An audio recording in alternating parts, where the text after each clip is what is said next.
A busy city, Bombay, in which a busy street. And in the busy street, a busy shop, a flourishing shop in fact, the result of 12 years of toil by its owner. He's a self-made man to whom the ring of the cash register is the sweetest sound of all.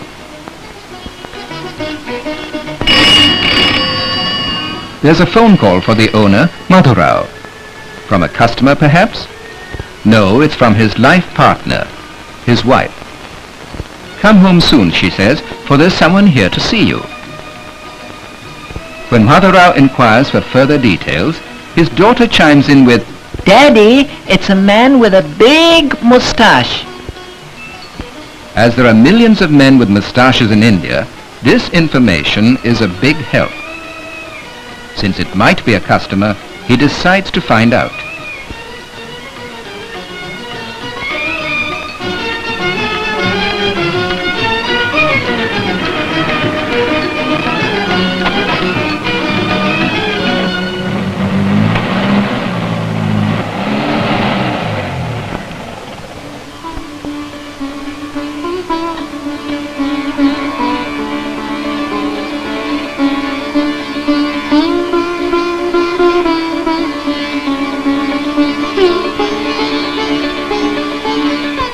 Well, it's Nandu Kaka from the village where Madhurao was born.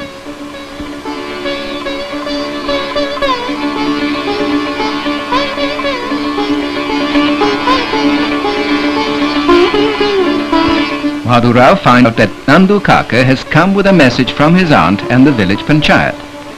They want him to return to the village because his uncle died suddenly and left Madhurao all his property. This is all very sudden. Why, it's been quite some time since I left the village. How long has it been since I was last in Vardini? About 12 years ago. Of course, I wanted to go back, but I wasn't sorry to leave.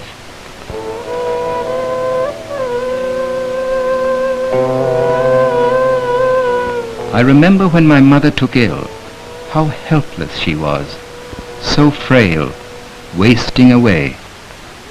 We had to rely for medical help on the Vaidya. I remember going to him as my mother's condition was serious. Living conditions were so wretched. We had all been used to the dirt and filth around for years. Our village pond was a source of disease because it was used by animals and humans.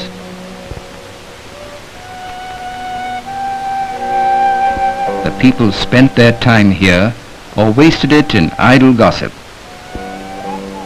I was really worried about my mother by the time I reached the Vaidya's house.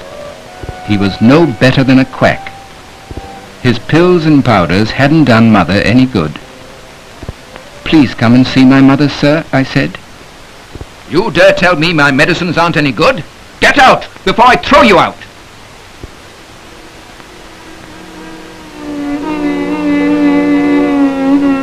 I was desperate, so desperate that I didn't take any notice of my friends.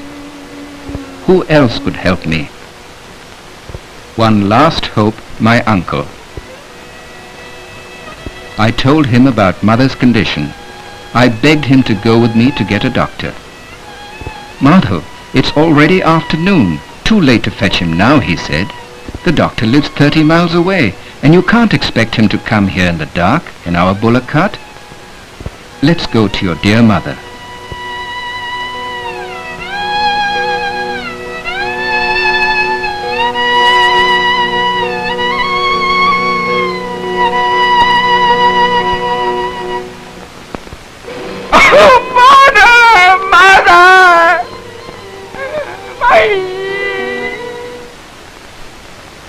That's why you left your village, Madhurao, isn't it?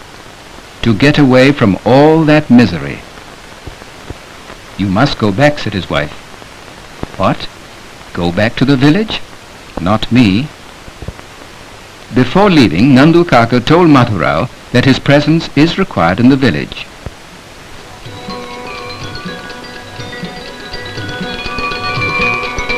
To legalize his inheritance, He decides to go.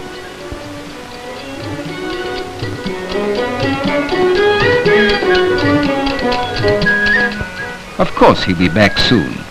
Who would want to exchange the comforts of a city life for the bleak existence in a village?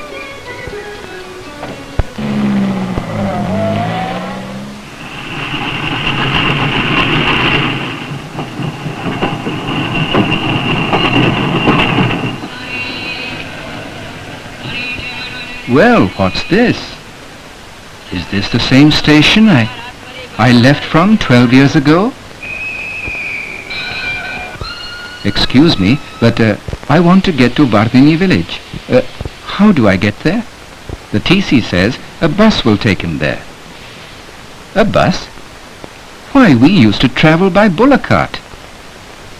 Yes, while I've been in the city, things have changed in the country, and for the better too. It all seems too much for Madhurao. 12 years ago there was only a dusty track, and one bumped one's way over it in a bullock cart for hours. Now he's seated in a comfortable vehicle, and it will take only 20 minutes. Seems too good to be true. Well, it is true. Has all this really happened in 12 years?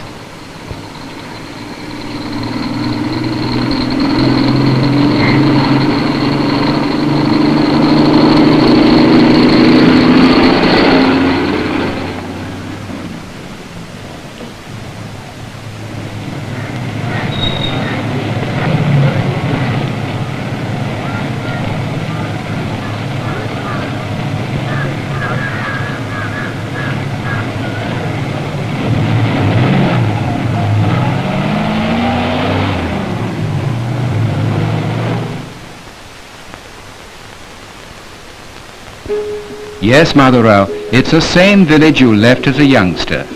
Lots has happened since then.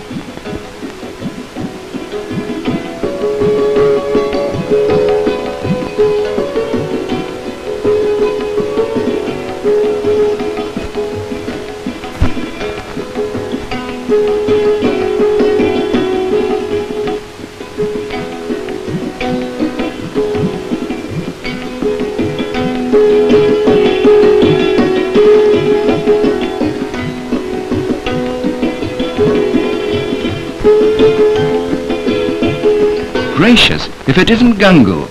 How are you? Gangu is very glad to see Madhurao back.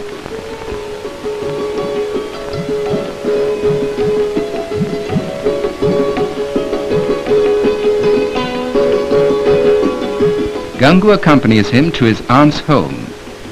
Soon they're chatting as if Madhurao had never been away. He's back once again in the ancestral home.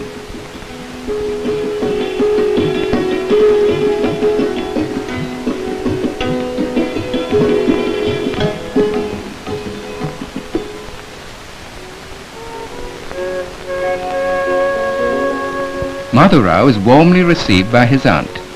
She asks, "Why haven't you brought your wife? You must remain here now and look after your uncle's estate, while I go on a pilgrimage." Madhurao's idea was to sell off the property. He doesn't know what to say to his aunt.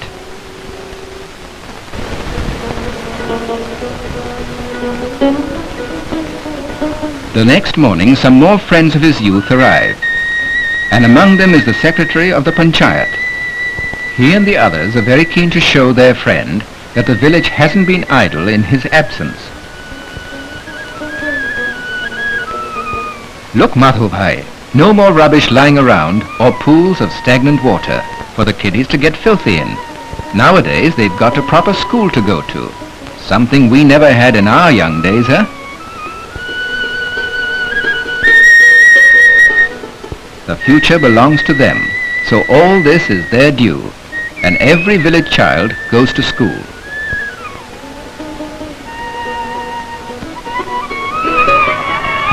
Remember that old refuse pile? Well, now it's a children's park.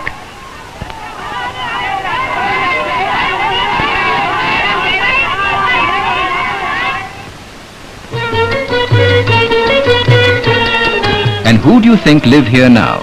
They are our neighbors, the Adivasis, who when you were here last had an even more miserable existence than we did.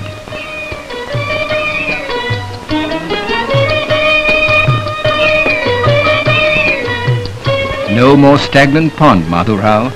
Now we have pure water at the turn of a tap. We'll show you another surprise. Remember that quack we had? Well, now we have a well-equipped dispensary with a regular doctor. Ever since the doctor came, we've enjoyed better health. And that goes for our fields too. Now, isn't that a healthy harvest? This is all your late uncle's property.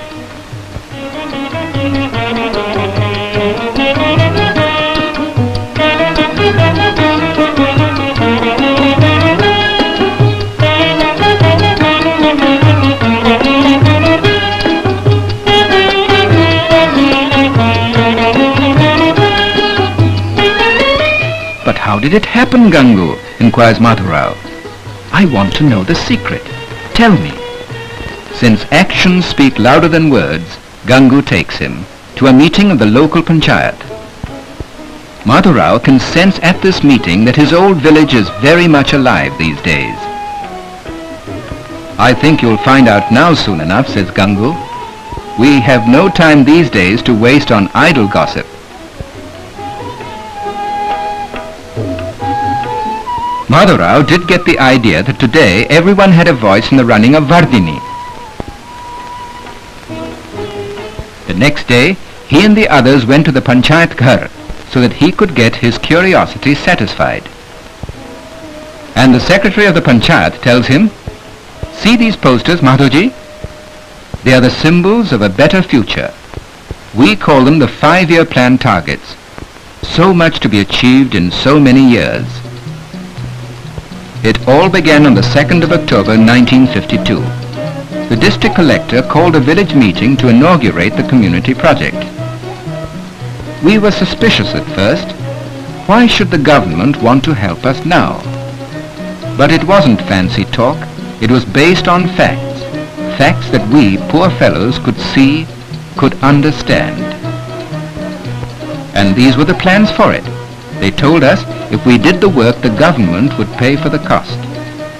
Well, that was good enough for us. It was going to be our road, and we were going to build it, even if it broke our backs doing it.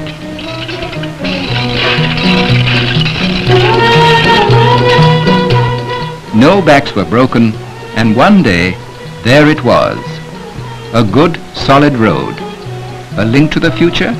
Maybe, but it was certainly a link to the national highway.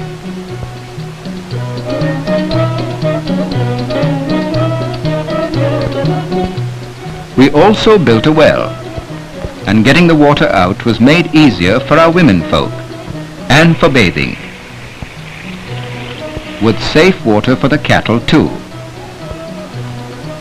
By now we were quite used to doing things for ourselves, so we helped build a school.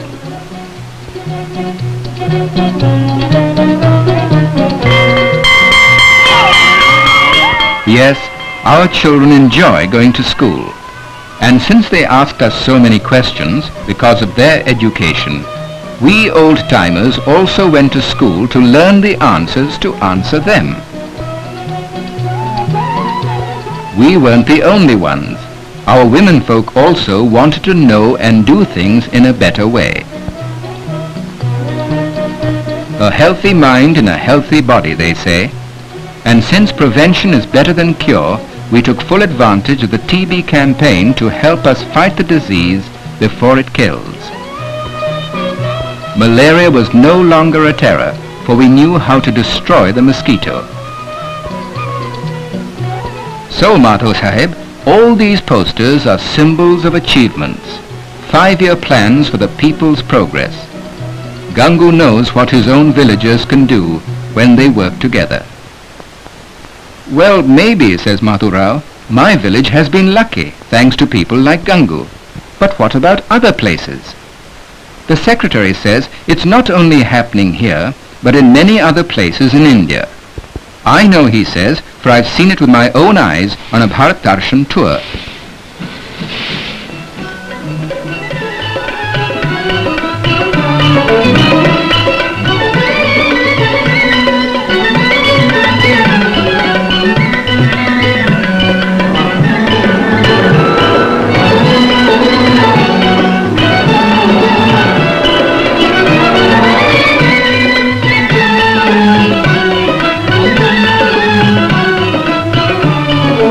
We saw how land considered dead is being revived, made fertile to grow more food.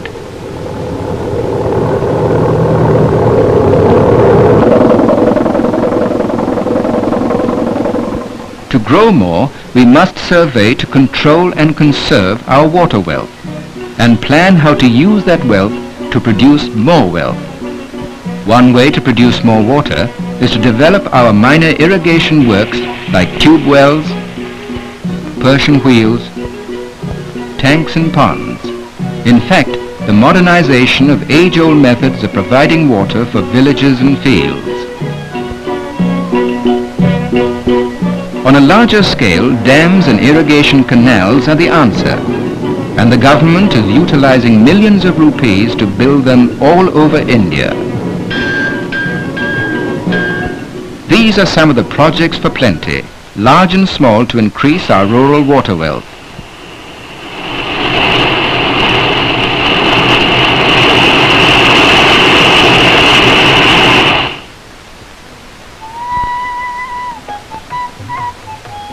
But water alone is not enough, for our lands must grow healthy to produce bumper crops like these. And to grow healthy, they need a good tonic. That means fertilizer or white manure, which is now being produced in giant factories like the one at Sindri in Bihar.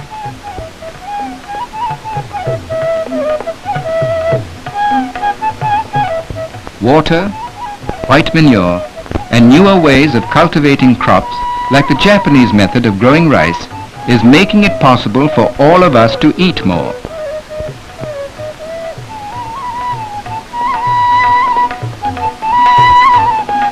It's good that we grow more, but we must guard what we grow.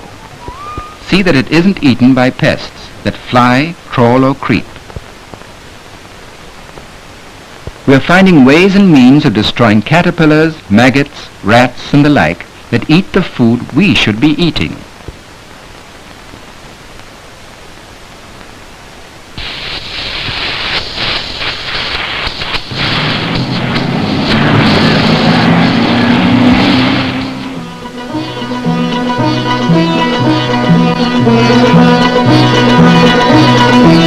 Growing more is one thing, and selling is another. Cooperative marketing societies guarantee fair prices for our farmers' produce. And this is reflected in the better living conditions that the villager now enjoys. Better living, more comfort, brought about through amenities like electricity.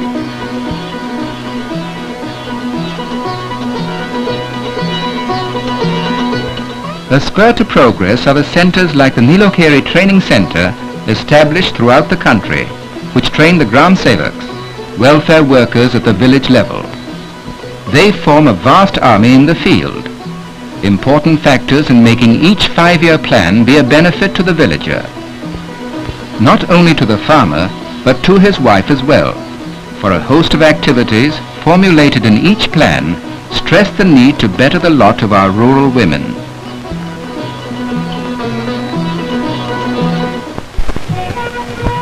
Cooperative credit societies are helping farmers and their families to emerge from financial bondage. Thanks to these credit societies, farmers can, if without funds, obtain a loan at very low rates of interest, or credit for purchasing seeds, manure and the like. Even better, they can obtain aid to pay off old debts to begin a new life. Yes, a new life is in evidence everywhere in rural India. More time for leisure too, and recreation.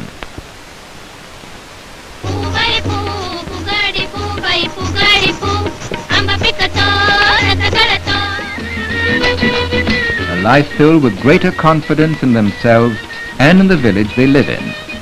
and that confidence make them speak their minds at meetings of the panchayat. All this is a small beginning, but a beginning just the same. For instance, about 200,000 villages have benefited from the panchayat system. Nearly 370,000 villages have come under community development. Around 250,000 primary village cooperative societies have been established, and over 340,000 primary basic schools have been started. Yet we still have a long way to go. But what we need, Madhuji, is more dedicated workers to lead the others in each village. You see, there can never be enough of them. Why not work with us? Think it over, Madhuji. Meanwhile, come and see something that will revive exciting memories of your childhood.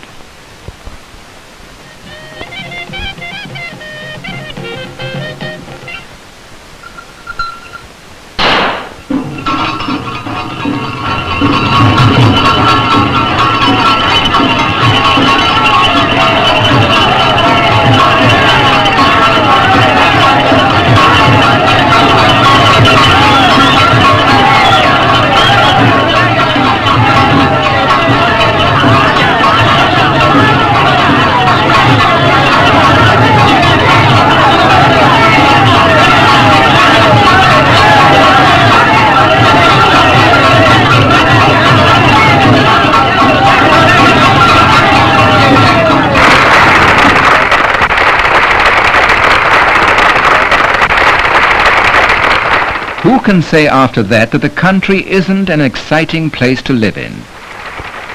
Prizes for the winners and applause for all who took part in healthy competition. It's time for goodbyes, for Madhurao must return to city life. Yet, can a man leave when so much is happening in the place of his birth? They're enough to make a man change his mind. After all, the city doesn't really need him, but the people here want him to stay. He's changed his mind. His village needs him, and he his village.